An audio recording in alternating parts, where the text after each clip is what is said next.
Media में मेरे बारे में कहते थे कि पॉलिटिक्स में इंटरेस्टेड नहीं है, नॉन सीरियस है। आपने देखा होगा मीडिया में 24 घंटा non serious. MNREGA non serious, जमीन अधिकरण bill non serious, Niyamgiri non serious, Bhatta Parsaul non serious, Amitabh Bachchan, Aishwarya Rai, Virat Kohli serious. मतलब हिंदुस्तान की पॉलिटिक्स में शुरू किया। मैंने कहा देखता हूं ये जो लोग कह रहे हैं नॉन सीरियस,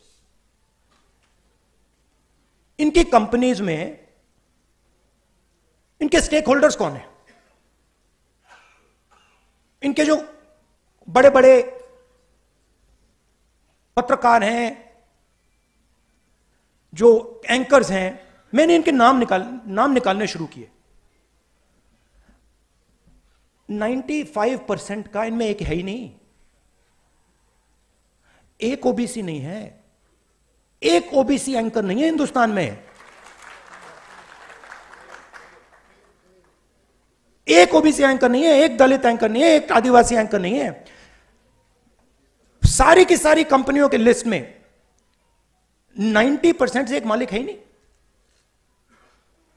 तो लाउडस्पीकर आपके हाथ में ही नहीं है, और अगर लाउडस्पीकर आपके हाथ में नहीं है तो जो भी आप बोलोगे वो नॉन सीरियस। उसके बाद मैंने कहा ठीक है, मीडिया में कोई नहीं तो जुडिशरी को देखते हैं। 650 हाईकोर्ट जजेस हैं,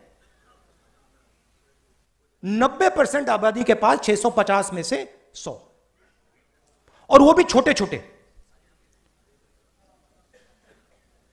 और जब तक आप सुप्रीम कोर्ट में पहुंचोगे खत्म। चलिए बड़ी बड़ी कंपनियों को देखते हैं।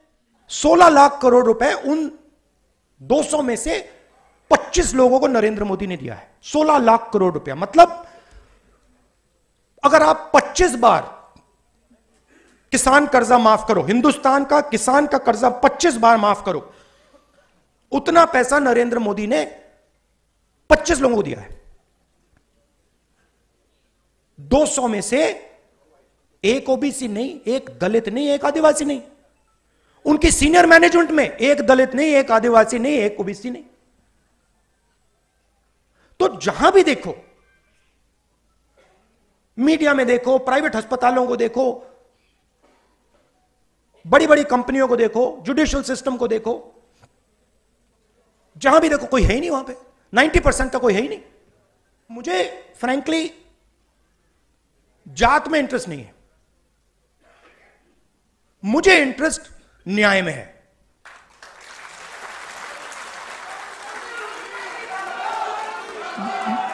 मैं सिर्फ ये कह रहा हूं कि हिंदुस्तान में आज 90% के साथ अन्याय हो रहा है, भयंकर अन्याय हो रहा है।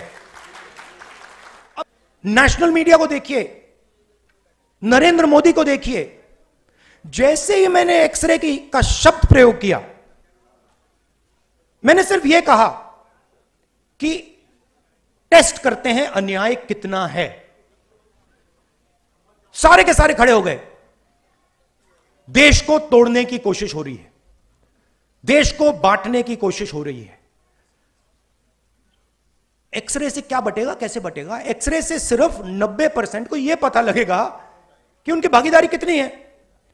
अब सारे के सारे देशभक्तों को यह अच्छा लगना चाहिए। देशभक्त क्या चाहता है? देशभक्त देश में न्याय चाहता है। मोदी जी ने 10 साल देश को कहा कि मैं ओबीसी हूं। जैसे ही मैंने एक्सरे की बात की, जाति जनगणना की बात की, नरेंद्र मोदी कहते हैं जाति नहीं।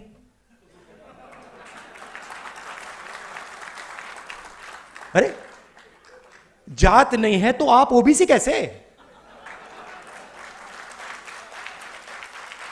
फिर आपको उस टाइम कहना था मेरी तो कोई जाति नहीं है। फिर कहते हैं हिंदुस्तान में सिर्फ दो जात हैं, अमीर और गरीब। ठीक है, अगर आप यह बात मानते हो कि हिंदुस्तान में सिर्फ दो जात है, अमीर और गरीब, तो मैं आपसे कहता हूं कि गरीबों की लिस्ट निकालिए, उसमें आपको ओबीसी, दलित, आदिवासी मिल जाएंगे, और अमीरों की लिस्ट निकालिए, उसमें आपको एक दलित, एक आदिवासी, एक पिछड़ा नहीं मिलेगा, नहीं मिलेगा। ओबीसी पूछ रहा है कि भैया ये हो क्या रहा है? मतलब राम मंदिर बन गया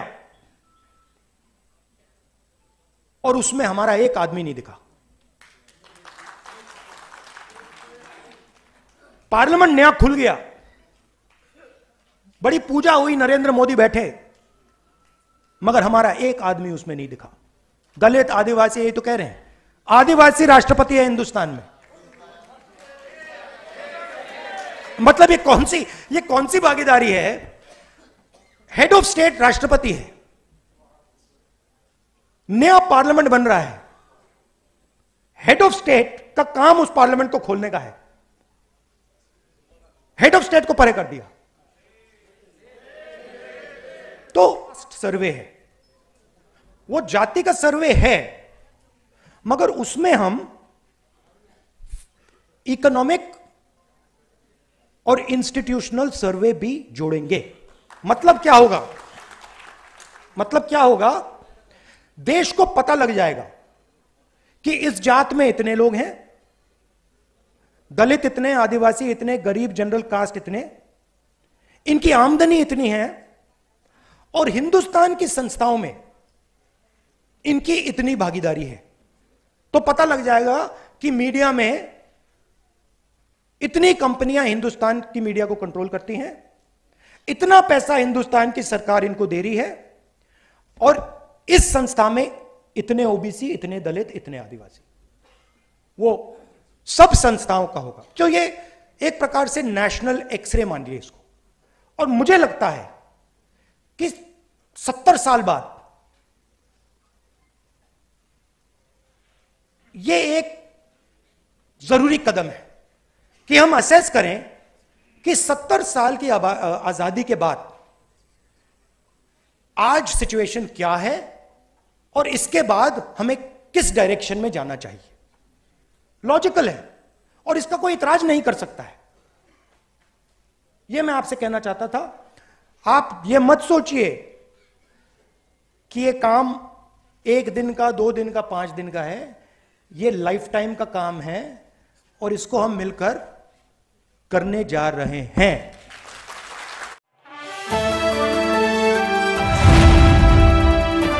द इंडियन खबर, सच आपके सामने।